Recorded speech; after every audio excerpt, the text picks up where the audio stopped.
Welcome students to Namaste physics with Gaur sir. बच्चे हमारा chapters laws of motion, work power energy, rotation ये सब finish हो गए हैं और इनकी बच्ची प्लेलिस्ट है, तो आप सब लोग बच्चे उससे बेनिफिट ले रहे होंगे। तो अब बच्चे बहुत अच्छा चैप्टर है, ग्रेविटेशन है, इसमें भी क्वेश्चंस ज़रूर आते हैं नीट में और जेईई में। ठीक है, और इस पर हम वर्क करते हैं, अब स्टार्ट करेंगे। तो चलिए बच्चे स्टार्ट करते हैं नया चैप्टर ग्रेविटेशन। और ये बच्चे बहुत ही अच्छा है, और इसको करने से क्या होगा मैं बताऊं। जो बच्चे 11th में हैं उनको पता पड़ेगा कि 12th का जो चैप्टर है फर्स्ट, वो बिल्कुल ग्रेविटेशन जैसा है। तो 11th के कुछ चैप्टर्स को बहुत ध्यान से पढ़ो, जैसे वेक्टर्स है, ठीक है, और जो मैंने बताया मोशन इन मतलब मोशन इन प्लेन वाला, जो मोशन इन प्लेन है, और ग्रेविटेशन है, ठीक है, और आगे ऑसिलेशन आएगा। ये 3 चैप्टर तो बहुत बेसिक है, बहुत इंपॉर्टेंट है। चलो आगे। तो बच्चे अब हम स्टार्ट करते हैं ग्रेविटेशन चैप्टर। आज बहुत आसान चैप्टर है, बहुत ही आपको बेनिफिट मिलेगा इसका। चलिए लेट अस डू इट। तो फर्स्ट पेज ले लेते हैं और चैप्टर का नाम भी लिख देते हैं ग्रेविटेशन। 9th में भी किया था, आपको बहुत ही अच्छा लगा था 9th में, यही है ग्रेविटेशन चैप्टर का नाम है।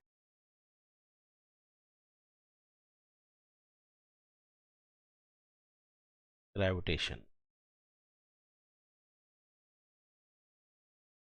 ठीक।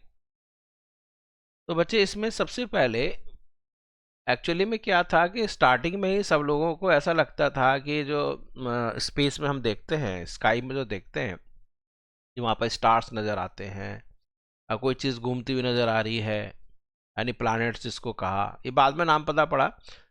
लेकिन जो है पहले हम लोग ये सोचते थे कि जो सारे प्लैनेट्स हैं या और भी सारी चीज़ें हैं, स्टार्स भी, वो सोचते थे कि भाई हमारा जो सन है, जो हमारी अर्थ है, उसके चारों तरफ ही घूम रहे हैं। तो उसको, अर्थ को सेंटर मानकर हम ये मानते थे कि ऑल द सेलेशियल ऑब्जेक्ट्स, यानी कि जो आपके पास यूनिवर्स में जो ऑब्जेक्ट्स हैं, वो आपके अर्थ के चारों तरफ घूम रही हैं। तो उसको कहते थे जियोसेंट्रिक थ्योरी। ठीक है, तो इसमें थोड़ा सा नाम पूछ लेता है, मैं इतना ज़्यादा नहीं करा रहा इसको। तो पहला जो कंसेप्ट था वो था जियो, जियो माने अर्थ, ज्योग्राफी होता है ना, तो जियोसेंट्रिक थ्योरी। जियोसेंट्रिक का समझ में, नाम से समझ में आ रहा है।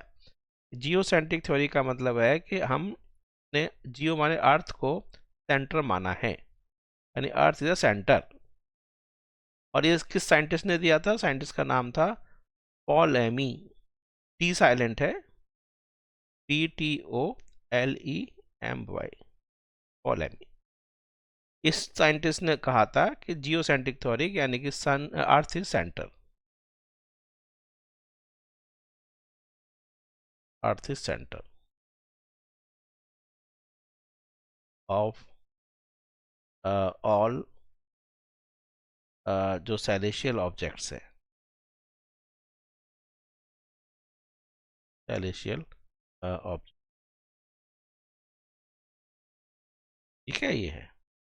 तो जो भी आपको ब्रह्मांड में दिख रहा है, तो उसका सबका सेंटर अर्थ है, तो जियोसेंट्रिक थ्योरी। उसके बाद बच्चे साइंटिस्ट थे, उनके नाम पर दिल्ली में सड़क भी है, कॉपरनिकस। तो उन्होंने कहा नहीं, ऐसा नहीं है कि हमारे जो प्लैनेट्स हैं, आपको पता है मरकरी, वीनस, है नहीं, ये सब आपके पास, जुपिटर, सैटर्न, ये सारे के सारे जो प्लैनेट्स हैं, उनका जो सेंटर है वो अर्थ नहीं है। बल्कि उन्होंने कहा कि इन सबका सेंटर ये हमारे सोलर पार्ट सिस्टम का एक पार्ट है, सोलर सिस्टम कहते हैं ना इसको। तो वो है आपका हीलियोसेंट्रिक थ्योरी, का नाम रखा गया हीलियो, हीलियो माने सन, हीलियम, हीलियोसेंट्रिक थ्योरी। तो हीलियोसेंट्रिक थ्योरी का मतलब है कि हमने हीलियो माने सन को सेंटर मान लिया, सन सेंट्रिक। इसको किस साइंटिस्ट ने दिया था? साइंटिस्ट का नाम था कॉपरनिकस, कॉपर, ठीक है, ये कॉपरनिकस साइंटिस्ट का नाम है, कॉपरनिकस। और इन्होंने कहा कि sun is sun centric, sun is centre of all planets.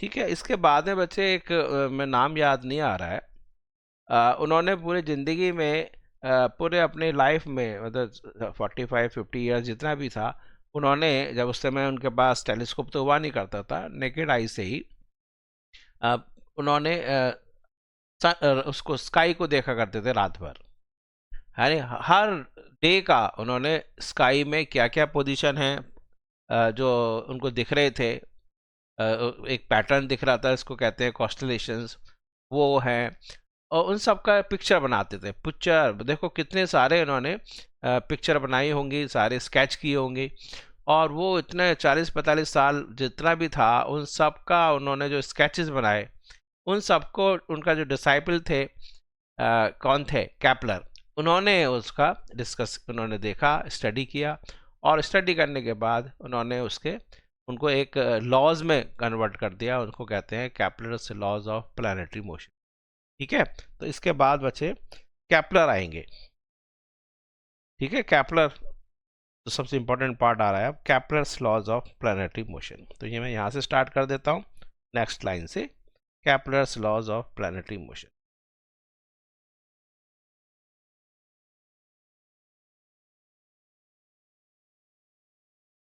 Kepler's laws of planetary motion.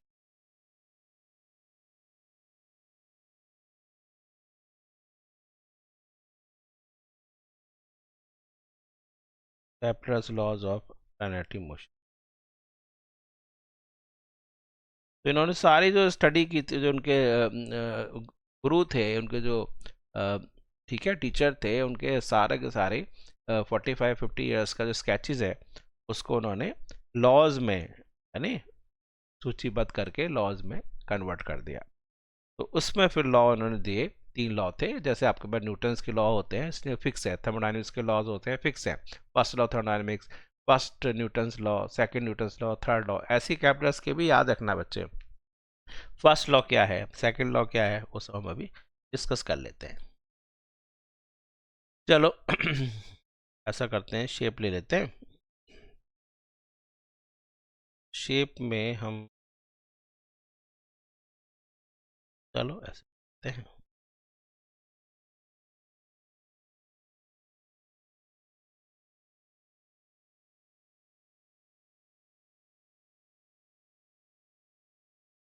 चलो ये तो फर्स्ट लॉ के लिए उन्होंने कहा कि जो हमारे पास जो एक इलिप्स मान के चले, कि जैसे आपके पास जो सन है, कि all the planets are revolving around sun in elliptical orbit. देखो बच्चे, इलिप्स इलिप्स का पता है आपको सबको? नहीं। इलिप्स में क्या होता है कि सर्कल में तो एक पॉइंट होता है जिसके अबाउट क्या चीज़ है, उसके अबाउट एक पॉइंट घूम रहा है। तो equidistant points from a fix point is a circle in a plane. Ellipse में क्या होता है बच्चे, 2 फिक्स पॉइंट होते हैं, एक ये पॉइंट होता है और एक ये पॉइंट होता है, इनको फोकस कहते हैं।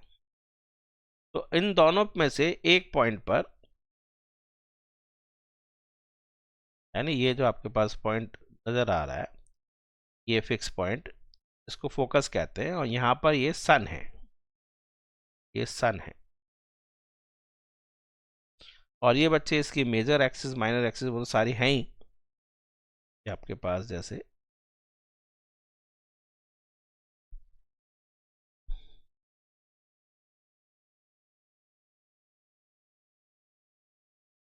ठीक है। तो ये आपके पास मेजर एक्सिस होती है मेजर एक्सिस, और ये बच्चे माइनर एक्सिस इलिप्स की, और ये इलिप्स है। अब इस इलिप्स पर ये आपके पास कोई प्लैनेट घूम रहा होगा, सारे प्लैनेट्स अपने अपने इलिप्टिकल पाथ, उनके डेफिनेट पाथ होती है, ध्यान रखना। किसी भी प्लैनेट के एक कंडीशन ये है कि उसका जो पाथ है बच्चे, वो दूसरे किसी प्लैनेट के इलिप्टिकल पाथ को इंटरसेक्ट ना करे। में आ रहा है। इसलिए आपके पास थे ना पहले मरकरी, वीनस, मार्स, अर्थ, जुपिटर, यूरेनस, नेपच्यून, प्लूटो। तो प्लूटो जो है उसको इन्होंने फिर क्या कहा था, स्यूडो प्लैनेट कहा था, क्योंकि उसका जो पाथ है वो किसी दूसरे प्लैनेट के इलिप्टिकल ऑर्बिट को कट करता है। इसलिए ऐसे चांसेस हो सकते हैं कि वो उससे डिस्ट्रॉय हो सकता है कभी ना कभी। तो चांसेस, प्रोबेबिलिटी बनेगी कि दोनों का जब पाथ एक ही जगह काट रहा है तो कभी ना कभी तो मिलेंगे, वहाँ पर उनका एक्सीडेंट हो सकता है, मतलब कॉलिजन हो सकता है, एक्सीडेंट कह रहा हूँ मैं। ठीक है, तो इसलिए वो उसको ड्वार्फ प्लैनेट कहा गया, ड्वार्फ यानी ड्वार्फ प्लैनेट, स्यूडो ने ड्वार्फ प्लैनेट कहा। तो अब देखो बच्चे, ये तो ये आपके पास कोई मान लीजिए प्लैनेट है, ठीक है, और ये जो है बच्चे इसका मैंने मेजर एक्सिस माइनर एक्सिस बता दिया। और ये जो डिस्टेंस है, चलो अभी हम देखेंगे, ये जो होता है यहाँ से यहाँ तक का, ये सेमी, ये को कहते हैं सेमी मेजर एक्सिस, इसको कहते हैं बच्चे सेमी माइनर एक्सिस। ठीक है, एक होता है बच्चे एक्सेंट्रिसिटी, मैं अभी लिखूंगा, अभी जो ध्यान रखना। एक होता है एक्सेंट्रिसिटी ई, ये होता है अंडर रूट, याद है, A square minus B square upon A square. तो ये हमें मैथ्स वाले बच्चों को पता रहता है। तो हम वहाँ पर जब तो ये जो डिस्टेंस है ई जो है, ई एक्सेंट्रिसिटी है,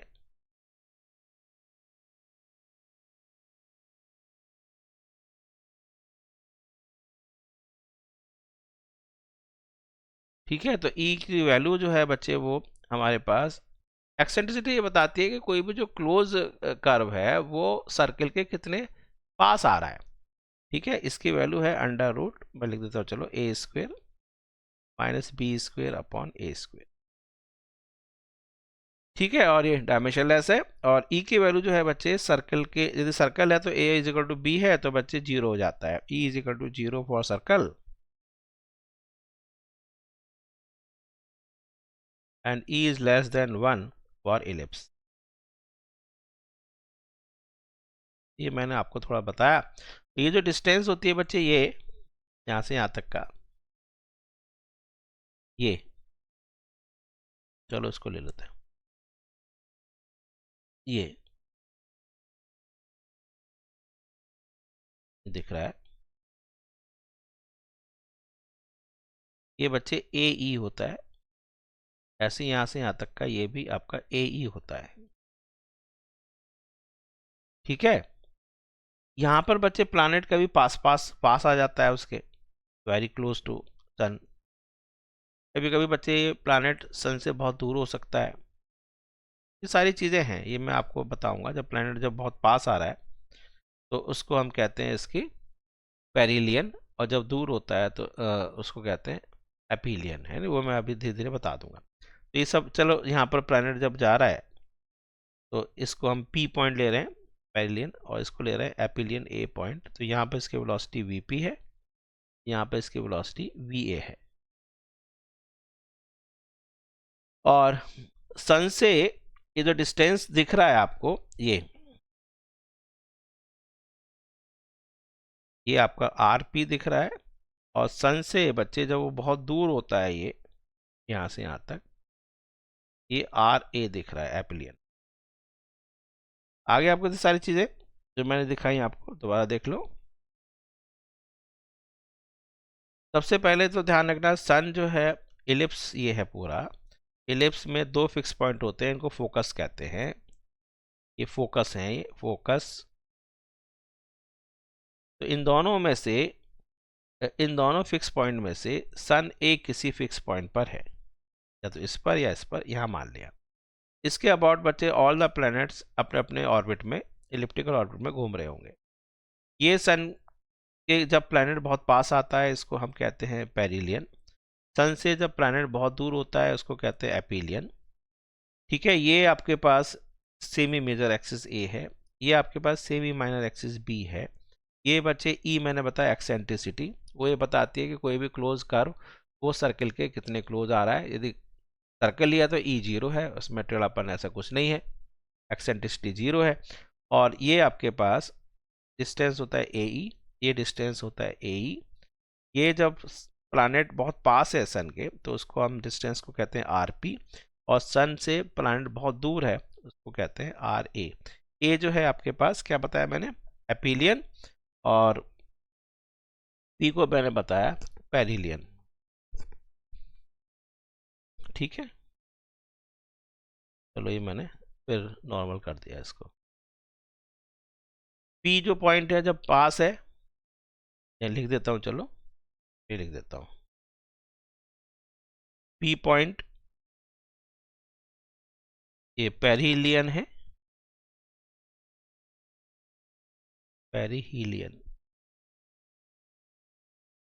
यानी when the position of planet in its orbit when closest position, यानी बल्कि इतना ज़्यादा दिमाग ना लगाकर यदि मैं यहाँ पर ही क्लोजेस्ट पोजीशन लिख देता ये ज़्यादा बेस्ट रहता।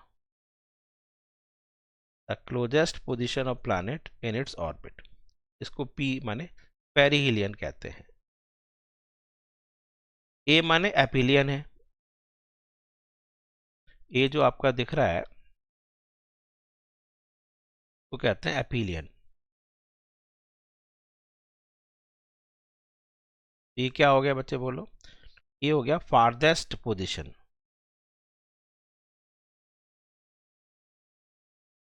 फार अभी मैंने लॉज नहीं लिखाए हैं कुछ भी, farthest position of planet from sun, the farthest position of, एक minute, the closest position of planet in its orbit, यानी from sun,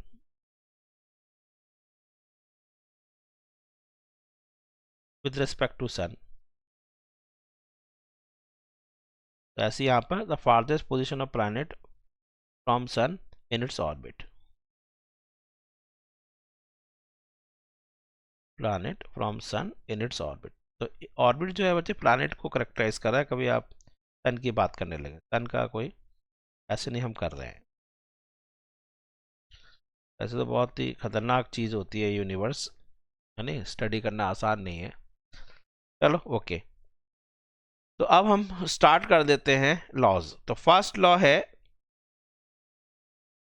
first Kepler's first law, नाम लिखते हैं Kepler's first law. Kepler's first law को बोला जाता है law of orbit, इसको बोला जाता है law of orbit, law of orbit. ठीक है, ये है मतलब all the planets revolve around sun, all planets revolve around sun in elliptical orbit, ये इसका स्टेटमेंट है। All planets revolve around sun in elliptical orbit with sun situated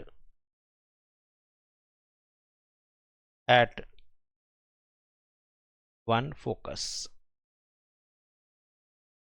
दो foci होती हैं उसमें, जैसे है नी, तो दो फिक्स पॉइंट होते हैं इलिप्स में, तो उनमें से किसी एक फिक्स पॉइंट पर सन है, और all the planets are revolving around sun in elliptical orbit. तो उसको समझ में आ गया ये डेफिनेशन। तो all the planets revolve around sun in elliptical orbit with sun situated at one focus। तो ये हो गया आपके पास Kepler's first law. First law जहाँ आएगा तो लॉ ऑफ ऑर्बिट है। सेकंड लॉ बच्चे देखते हैं, कैपलर्स सेकंड लॉ।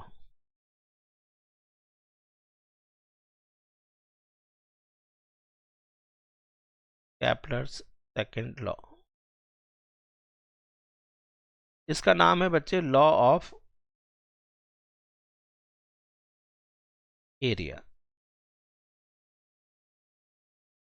इसका प्रूफ भी कर लेंगे।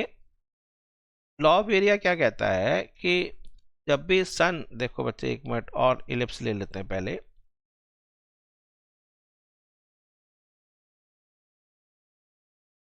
इलिप्स बना लेते हैं।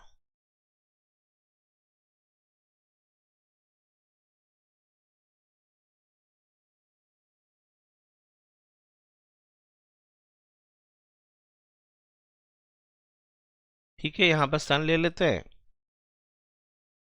ये सन है, और ठीक है, और ये प्लैनेट है। तो सन तो आपके पास ही हो ही गया, खैर।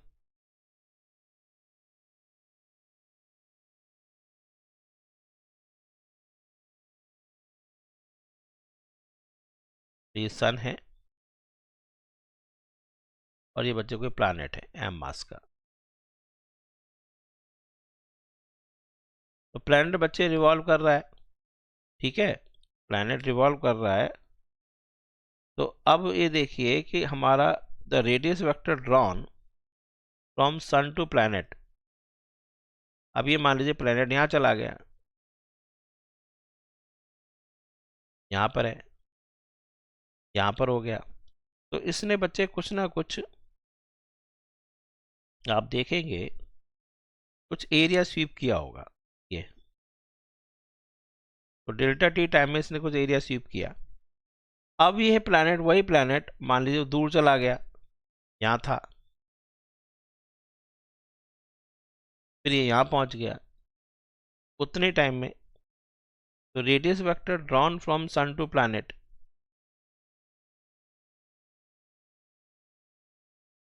ने इतना एरिया स्वीप किया मान लीजिए।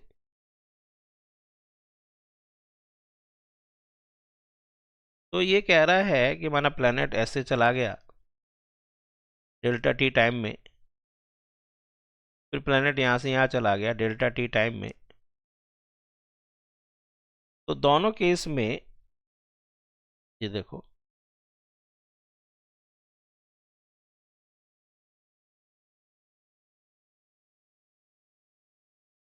दिख रहा है नहीं सबको, दिख रहा होगा, तो ऐसे कर देता हूं। तो ये कहता है कि बच्चे की इक्वल टाइम में जो radius vector drawn, the radius vector drawn from sun to planet is sweeping equal area in equal time interval, इसको कहते हैं लॉ ऑफ एरिया। यानी कि areal velocity of a planet remains constant, areal velocity की बात कर रहा है, ठीक है।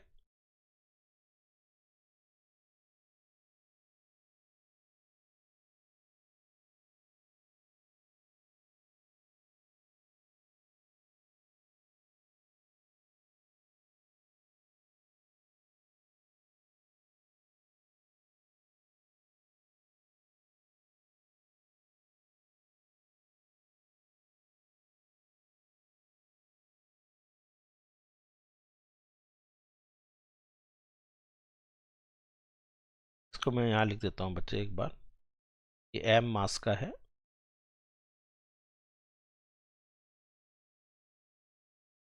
एम मास, एम मास, और ये आपके पास प्लैनेट है, ऐसे आ गया डेल्टा टी टाइम में, ठीक है। ये प्लैनेट है, ये प्लैनेट है,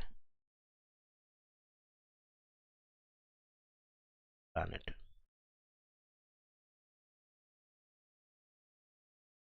ठीक। तो अब कैपलस लॉ क्या कहता है, द रेडियस, दो दो दो स्टेटमेंट लिख सकते हैं। पहला स्टेटमेंट है द रेडियस वेक्टर, पहले तो ये लिख दो चलो, areal velocity, areal velocity of a planet, हर एक की अपने अलग अलग होगी, areal velocity of planet is constant.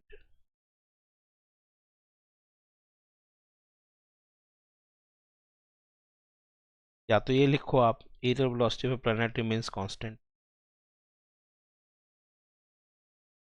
या दूसरा ही लिख सकते हो कि the radius vector,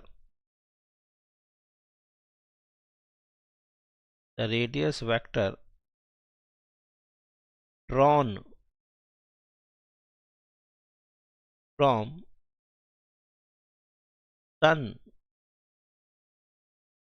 to planet sweeps equal area in equal time interval. Sweeps equal area in equal time interval. Radius vector drawn from sun to planet sweeps equal area in equal time interval, यानी कि areal velocity remains constant. समझ में आया? यानी कि D A by D T, यदि area SVEEP कर रहा है वो, D A by D T is constant.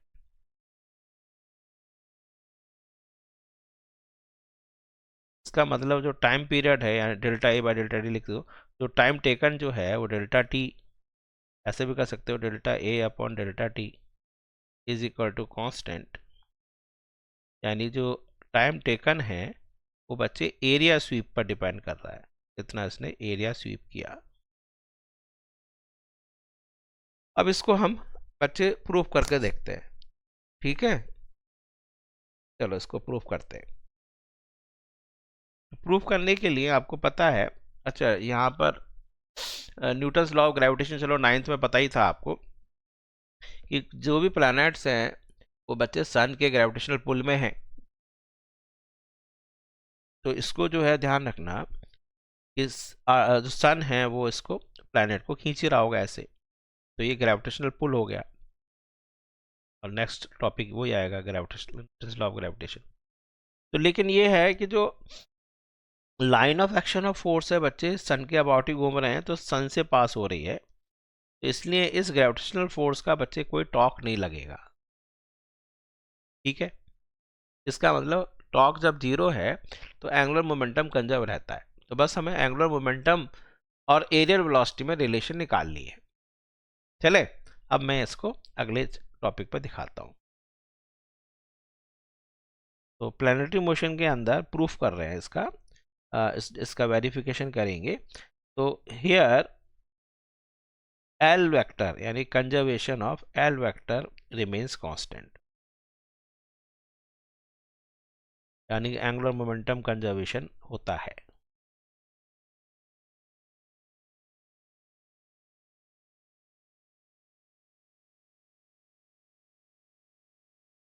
Angular momentum is conserved,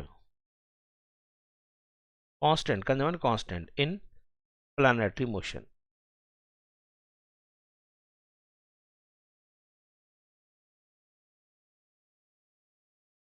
तो प्लैनेटरी मोशन में angular momentum is conserved in planetary motion, ये हमारे पास हुआ।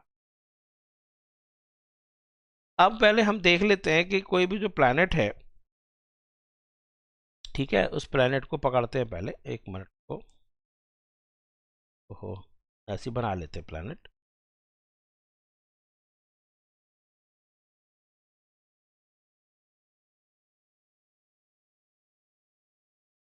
फिर आपके पास कोई,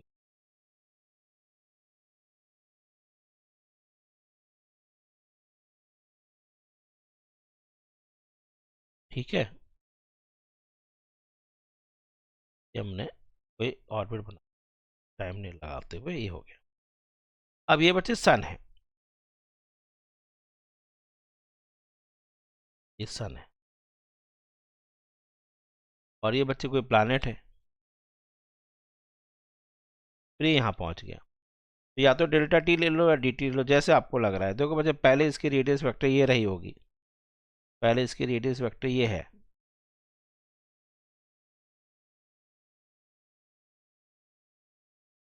फिर ये रेडियस वेक्टर ये रही होगी, मान लीजिए ये आर वेक्टर है और ये बच्चे ये इतना एरिया स्वीप हो गया, ये एरिया स्वीप हो रहा है वाला। तो अब हम करें क्या? तो यदि आपको याद हो कि बच्चे ये है आपके पास आर वेक्टर, तो हम आर वेक्टर ले रहे हैं, तो ये यहाँ से यहाँ तक डिस्प्लेसमेंट हो गया होगा, है नहीं? तो अब हम ये डेल्टा आर वेक्टर है, इसको डेल्टा आर वेक्टर ले लेते हैं। करेक्ट। अब यदि मैं एक काम करूं कि घूम बच्चे कैसे रहा है, ऐसे ये प्लैनेट ऐसे घूम रहा है नहीं, सेंस ऑफ रोटेशन। तो मैं इसके पैरेलल यहाँ से लेकर, यदि आपको याद हो, तो मैं एक पैरेललोग्राम कंप्लीट करूं तो आर से ये डेल्टा आर है भी, तो आर वेक्टर इधर है, डेल्टा आर वेक्टर इधर है, तो आर क्रॉस डेल्टा आर किया जाए ऐसे। यदि हम आर से डेल्टा आर की तरफ क्रॉस कर दिया जाए, रोटेशन में बताया ना आपको क्रॉस प्रोडक्ट, तो यदि आर ये है डेल्टा आर ये है, तो आर क्रॉस डेल्टा आर किया जाए, बच्चे ऐसे ही हो रहा है, घूम रहा है, और प्लैनेट भी ऐसे ही घूम रहा है। तो इसका मतलब आर क्रॉस डेल्टा आर से हमारे पास एरिया क्या आ जाएगा, पूरा पैरेललोग्राम का एरिया आ जाएगा। ध्यान रखना, मैंने बताया भी था कि cross product of two vectors का जो मैग्नीट्यूड है वो एरिया देता है, तो वो एरिया इस पूरे पैरेललोग्राम का आ जाएगा। तो हमें इस ट्राइंगल का एरिया निकालना है।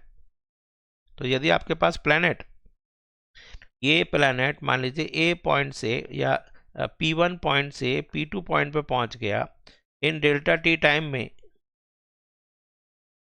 तो बच्चे ये जो एरिया बन रहा है, ये जो ट्राइंगल बन रहा है, इसका एरिया निकालने के लिए हमें पूरे पैरेललोग्राम का हाफ करना पड़ेगा। तो area of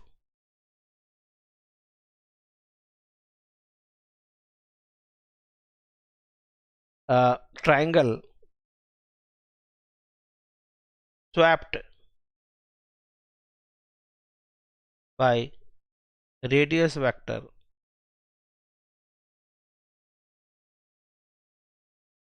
in delta T time, तो वो हो जाएगा बच्चे delta A vector is equal to half of area of parallelogram that is R vector cross delta R vector. सही है।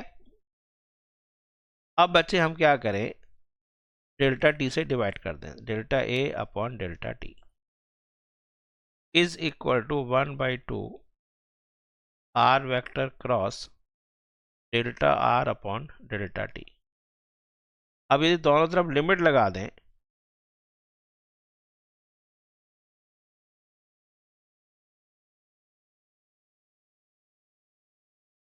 तो delta A upon delta T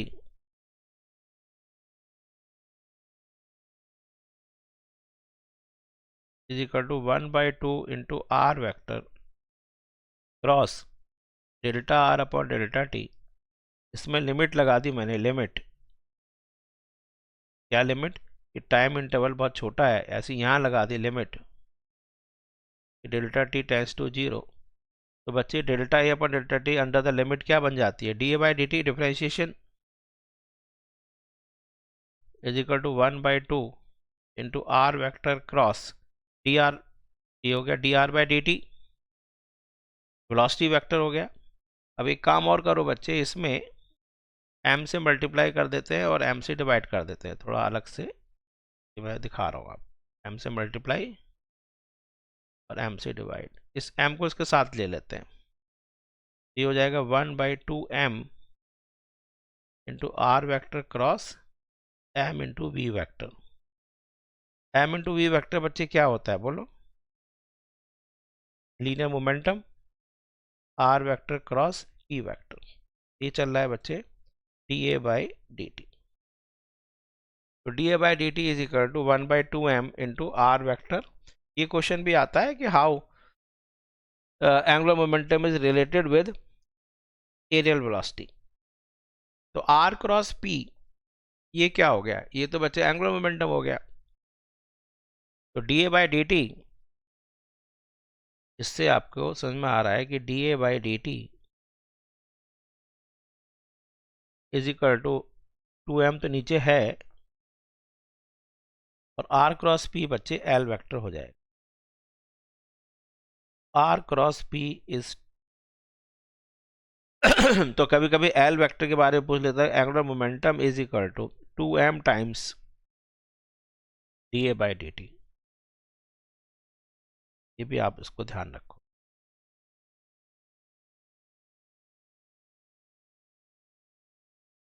अब प्लैनेटरी मोशन की तरफ चलते हैं। तो फॉर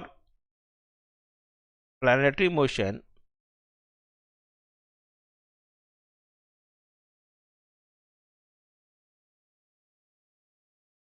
भाई एंगुलर मोमेंटम कंजर्व है, तो इसका मतलब ये हुआ कि da by dt is also constant. तो हैंस वी हैव वेरीफाइड। तो हम इसको वेरिफिकेशन कर रहे थे बच्चे।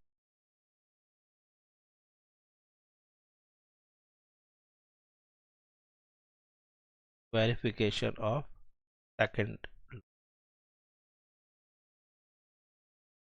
इस पर बच्चे क्वेश्चंस आएंगे, ध्यान रखना कि इसका मतलब ये है कि एरियल जो एरिया जो स्वीप किया है इक्वल टाइम में वो सेम है।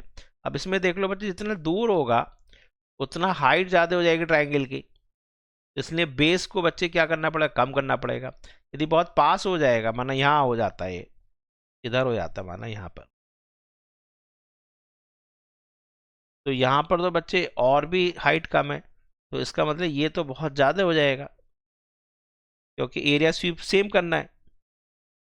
ये एरिया, ये एरिया, ये एरिया, तो आपके पास ये एरिया उतना ही है जितना ये एरिया, इसका मतलब ये और कम होगा। यहाँ पर जब पास आ गया तो उसका हाइट कम है, तो बच्चे एरिया का ट्रायंगल सेम एरिया बनाने के लिए बेस और ज़्यादा बढ़ा दिया जाएगा। इसका मतलब ये है कि प्लैनेट जब भी आपके पास सन के चारों तरफ घूम रहा है, तो सन के जब बहुत क्लोज होगा तो बेस ज़्यादा बढ़ाने के लिए उसकी स्पीड बहुत ज़्यादा हो जाएगी। जितना दूर चले जाओगे तो उसकी स्पीड कम हो जाएगी। सन से बहुत ज़्यादा प्लैनेट पास आता है तो बहुत गर्मी है, तो इसका मतलब बहुत मुश्किल वाले जो दिन हैं वो थोड़े से होते हैं, जल्दी से निकल जाते हैं। तो जो बच्चे 11वीं 12वीं में स्टडी कर रहे हैं, जिनका एस्पिरेशन बहुत ऊंचा है, तो बच्चे 2 साल की बड़े डिफ़िकल्ट होते हैं, उसके बाद फिर सुहाने दिन शुरू हो जाते हैं, तो बहुत जल्दी से निकल जाते हैं। तो टेंशन ना करें कि जब सन के बहुत पास है प्लैनेट, उसकी स्पीड बहुत जल्दी है। यदि यहाँ पे स्पीड रुक जाती तो कितना गर्मी कितनी ज़्यादा हो जाती, और दूर जाने ये आपका स्लो है, ये ज़्यादा टाइम लगता है। तो अच्छे मंथ्स ज़्यादा हैं पूरे ईयर में, और गर्म वाले महीने कम हैं, यानी जल्दी से ख़त्म हो जाते हैं। ठीक है, उसी हिसाब से आपको पता है कि सीजन आता है। ये सब revolution of earth around, revolution of planet around sun से ही होता है सारा। चलो बच्चे, ये सब हो गया। अब नेक्स्ट चलते हैं, थर्ड और लॉ। इस पर क्वेश्चन हम करेंगे अभी। पहले थर्ड लॉ करा देता हूँ। Kepler's third law.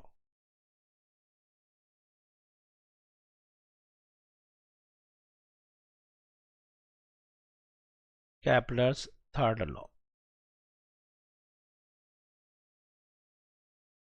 Third law इसको कहते हैं लॉ ऑफ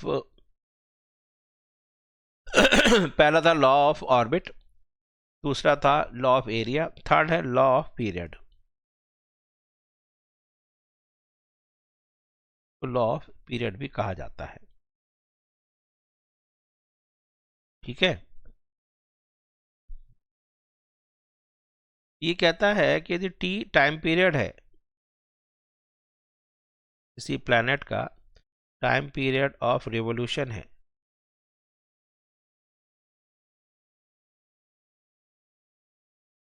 और ए मैंने क्या बताया पहले से बोलो, मन में बोला करो बच्चे, मैं कहता हूँ बोल लो तो उसको आप मन में रिवाइज करो। What is a?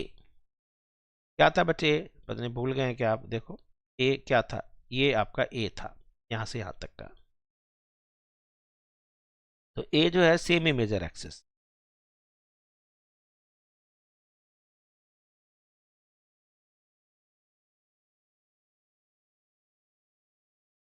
तो एक्सक्यूज मी। तो कैप्लर्स लॉ का जो थर्ड है यानी कि लॉ ऑफ पीरियड कहता है कि the T square of time period revolution is proportional to cube of semi major axis. लिख दो statement, the square of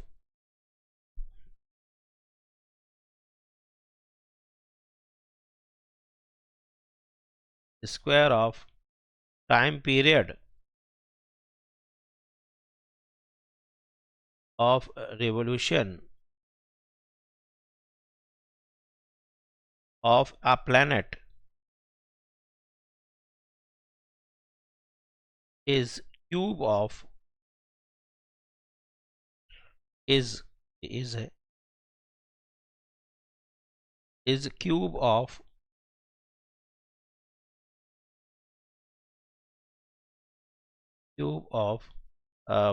semi major axis।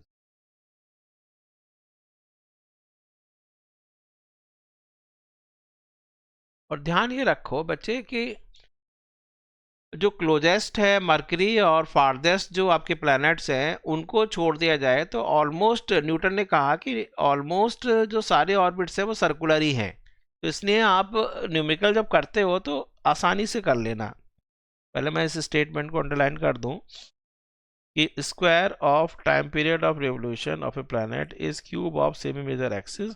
और यदि हमारे पास फारदेस्ट जो क्लोजेस्ट एंड फारदेस्ट प्लैनेट को छोड़ दिया जाए यानी assuming the orbit to be circular, ये न्यूटन आ जाएगा फिर। Assuming orbit to be circular, मैं आगे कराऊंगा आप क्वेश्चन बहुत अच्छे अच्छे कराऊंगा शॉर्ट तरीके से। तो क्या आ जाता है कि time period is proportional to radius की क्यूब, रेडियस की पावर 3 हो जाएगी। T square is proportional to R cube. R जो है बच्चे वो रेडियस ऑफ ऑर्बिट हो गया, समझ में आ गया। तो assuming orbit to be circular of radius R, R बच्चे रेडियस है, आर इज द रेडियस। एक मिनट, यहां तक नहीं आ रहा है, यहां तक ये दिखेगा। एक मिनट मुझे, ओ ओके ओके ओके, अच्छा, आर इज द रेडियस।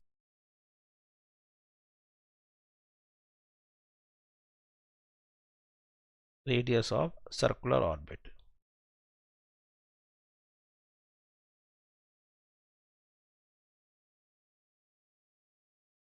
तो बच्चे आज मैंने आपको ग्रेविटेशन चैप्टर स्टार्ट किया और उसमें ये बताया कि सबसे पहले हमने अर्थ को सेंटर माना, तो उसके लिए जियोसेंट्रिक था कि सारे जो सेलेशियल ऑब्जेक्ट्स हैं वो अर्थ के अबाउट ही घूम रहे हैं।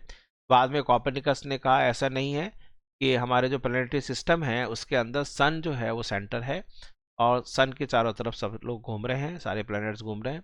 उसके बाद फिर कॉपरनिकस ने अपने जो उनके मेंटोर थे उनका पूरे 40 45 50 साल का जो भी स्केचेस थे जो उन्होंने नेकेड आई से देख देख कर रात को स्केच किया था, उन सबको उन्होंने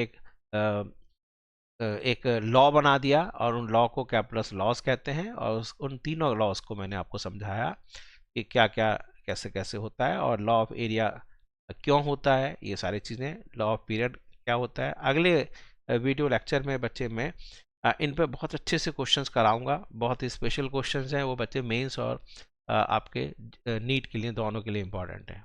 बने रहिए बच्चे आप, और कमेंट्स जरूर करिए बच्चे, लाइक जरूर करिए, आप लाइक नहीं करते हैं यानी वीडियो को देखकर लाइक जरूर करिए, ठीक है, और शेयर करिए अपने फ्रेंड्स को। आई एंड द मीटिंग नाउ।